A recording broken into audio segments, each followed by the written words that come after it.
ដល់យើងបើក Photoshop មក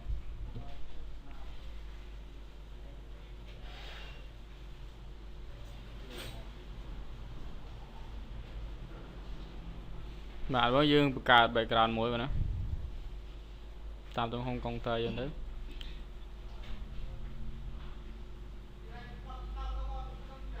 តោះយើងដោះសោផងហើយយើងដំបូងយើងចាក់ពណ៌ background សិនពេលយើងចូលទៅ right click blending option ណាហើយ tick លើ gradient overlay បាទចុចលើពណ៌មកហ្នឹងគេមានលេខកូដគេទៀតបងណាពណ៌វាគឺ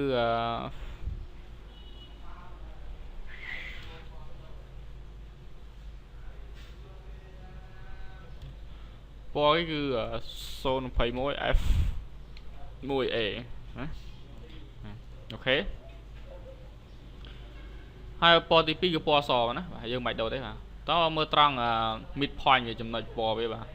ត្រង់ color mid point យើងទាញវាយក84មកឃើញ location រត់ទេបាទយើងយកវា84មក85ក៏បានដែរអូខេណាបងនេះមានចំណុចកណ្ដាលវានេះបាទទាញមក84មកអូខេ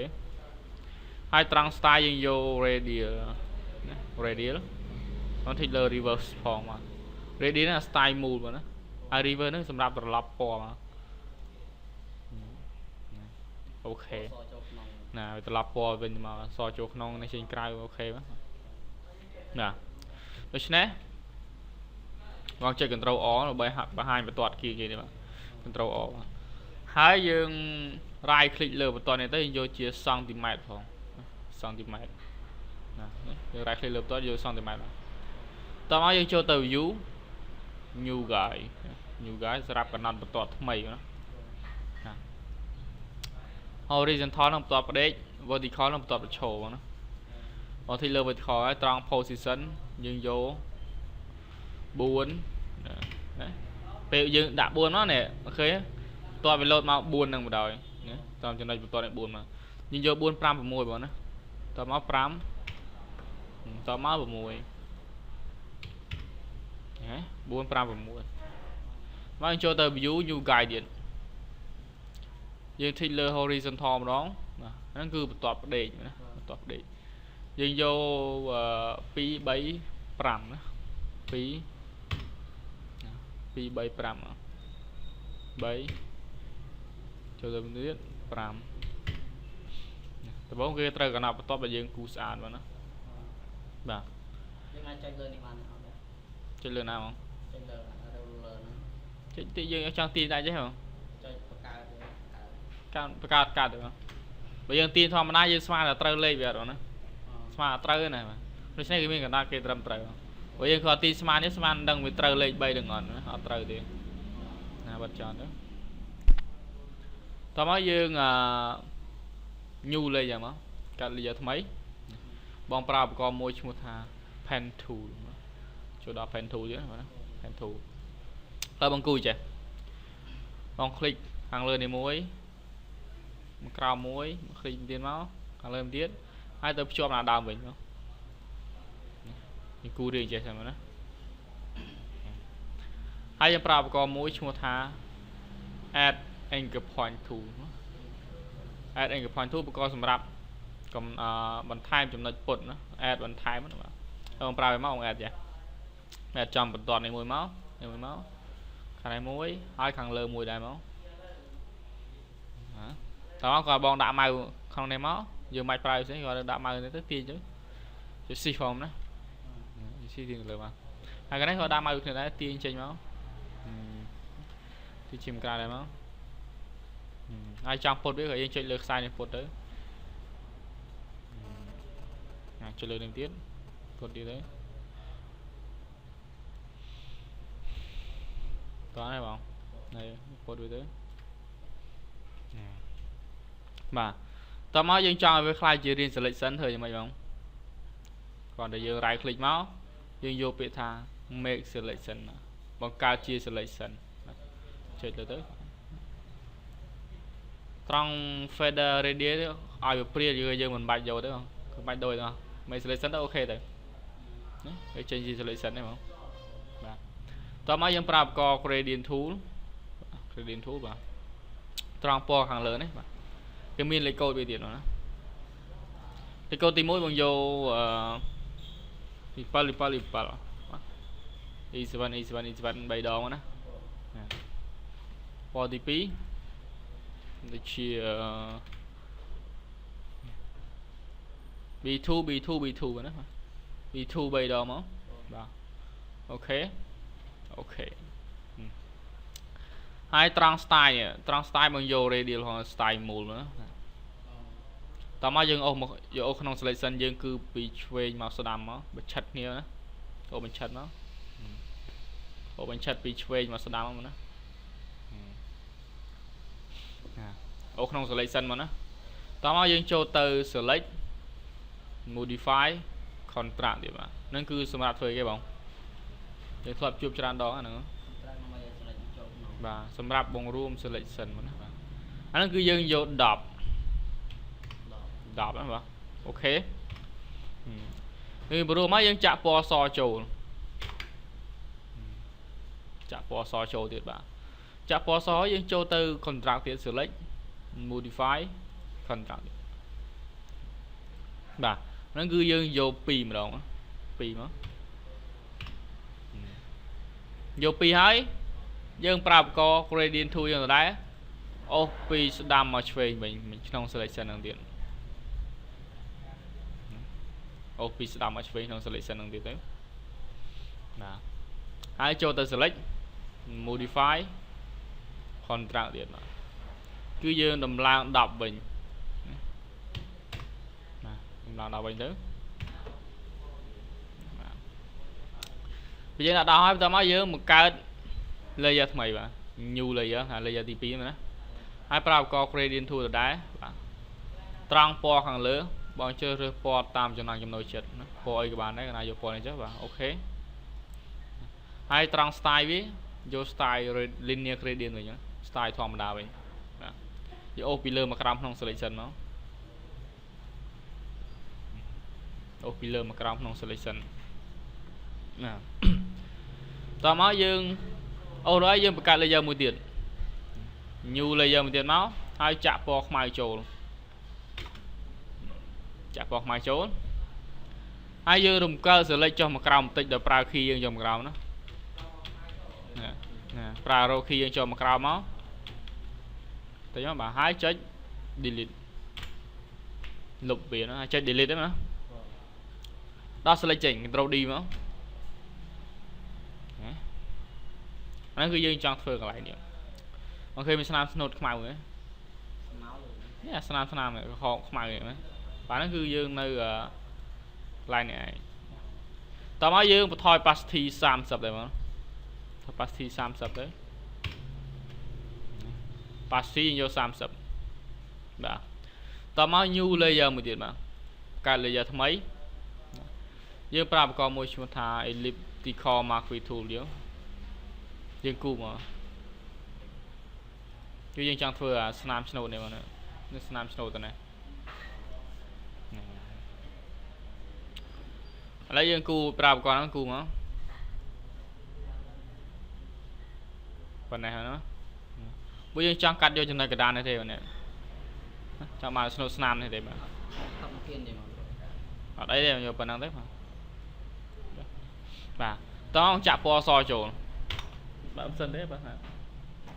ចាក់ពណ៌សចូលតោះបងម៉ៅស្ដាំលើផ្ទាំង layer បាទម៉ៅស្ដាំលើផ្ទាំង layer ទី2យើងយកពាក្យថា select pixel ឲ្យវា select តាមរាង object នេះបាទហើយបងចូលទៅ inverse select inverse shift control I សម្រាប់ធ្វើគេបងណាសម្រាប់ត្រឡប់ selection យើងត្រឡប់ហើយតោះចូលលើ layer សនេះយើងនេះ layer ទី4នេះវិញចូលលើ layer សយើងវិញហើយចុច delete ឃើញមានតែចំណុចកណ្ដាលហ្នឹងហើយ control D មកដោះ select ចេញហើយយើងបន្ថយ opacity 10ទៅ20ដែរណាញ៉ាយក15បានហើយ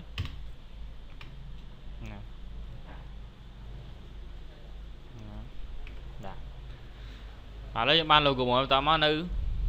effect ឯក្នុងនេះទៀតណាណា color ដាច់កាន់ហ្នឹងណា តោះបងបង្កើត layer ថ្មីមួយទៀតណា new layer មកបងចូលទៅ filter render cloud ពពកណា cloud មកហើយដើម្បីធ្វើអាកាញ់ហ្នឹងបងចូលទៅ filter liquify បាទក្នុងនឹងយើងអាចទាញឲ្យលើ object ហ្នឹងមកហើយបងត្រូវប្រើឧបករណ៍ forward warp tool ផងសម្រាប់ទាញ warp ហ្នឹងទាញពុតមកយើងប្រើមកយើងគូយមកគូតាមដៃមកហ៎ណាចេះគូតាមដៃ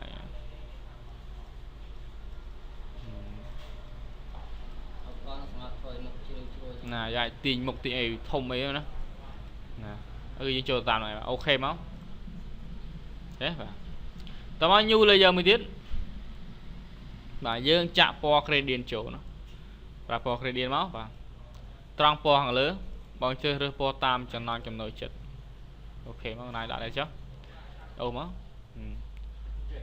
អូលើ background ចានោះលើអាកន្លែងដោតបើកដូច2គីហ្នឹងយើងបើកខុសហ្នឹងបាទហើយត្រង់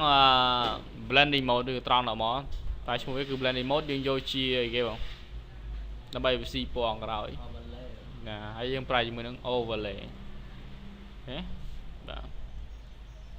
មកយើងអាចអាចដូរ style radial អីក៏បានដែរណាឃើញvậyទៅតោះយើងដូរ overlay បាទហើយ merge layer ពីរហ្នឹងបញ្ចូលគ្នាទៅបង select layer ចូលទៅ2 control អីបងណាហើយចុច control E right click ក៏បាន merge layer ក៏បានដែរមើលចូលគ្នាបាទហើយបង control T យើងបង្រួមវាឲ្យប៉ិន logo យើងណារួចប៉ិន logo យើងទៅណាប៉ិននេះទៅចុះធ្វើម៉េចដើម្បីកាត់ចូលក្នុង logo ទៀតដូចពណ៌សមិញគឺយើងត្រូវឲ្យ layer ទី2នេះមានរាង select សិនទៅមិនអញ្ចឹងណា right click លើវាមក select pixel ហើយបងត្រឡប់ select shift control I ណា shift control I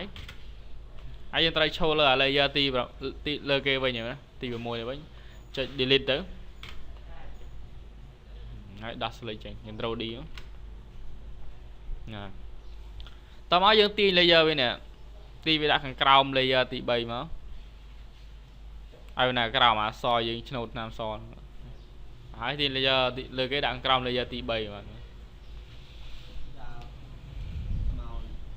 ស្មៅណានេះស្មៅនេះនេះណា layer កាត់មុនហ្មងយើងមិនទីដាក់ក្រោមពីរហ្នឹងឯងណាឥឡូវយើងអាចមើលវាជា group មួយឬក៏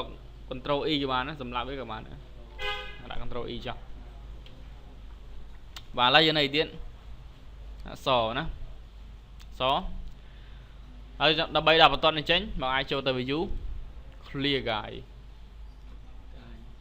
ណាយើងអាចទីដាក់កណ្ដាលមកដើម្បីវានៅចាំកណ្ដាលមកចុច control A select all ហើយមើលត្រង់ចំណុចខាងលើនេះសម្រាប់តម្រឹមវាមកចុចខាងនេះមួយមកហើយសម្រាប់តម្រឹមលើក្រោមនេះសម្រាប់ឆ្វេងស្ដាំ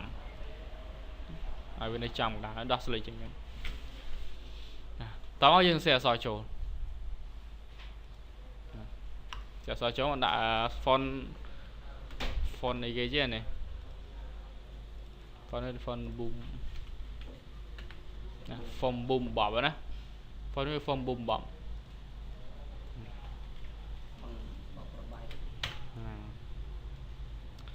បាទឥឡូវយើងចង់ធ្វើអក្សរដូចគេចេះបាទធ្វើយ៉ាងម៉េចបាទ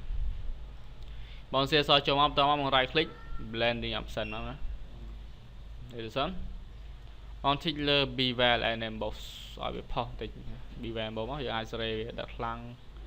ណាប៉ុណ្ណេះទៅណាសេរីមើលតាមហ្នឹងទៅតោះយើងធីកលើ color overlay ហ្នឹងសម្រាប់យើងចង់បដូរពណ៌វាណាបងស្រឡាញ់ពណ៌ឲ្យដាក់ពណ៌ហ្នឹងទៅ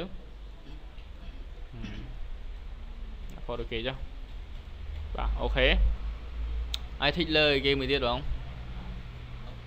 មើលមានខ្មៅក្នុងហ្នឹងហ៎បាទអាហ្នឹងគឺយើងប្រើជាមួយនឹង satin ណា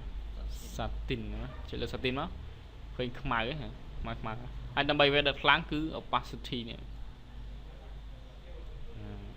dài sợi vào nữa bảo vẫn là tới ok chắc chắn mang xây tiến theo bạn không xây thứ mấy vậy trong bài xây thứ mấy copy mới tiền máu copy tiền máu giờ ta bỏ click lượp sang so thì nè ta bỏ click lượp về tới mới thay giờ xe tỏ việc pin HO nó cứ hạt rộng đi rộng ok hạt rộng một thú mà bạn nó bay bên này cái đam Ctrl E đây máu cái này muối chắc làm cái này cứ khơi tàn đấy các bạn ạ cứ ra mình là cái đam so được thì lại show location nữa show là so cho tôi tới những Ctrl E ra mình em máu ai prum về tôi tự bài bên đây không nè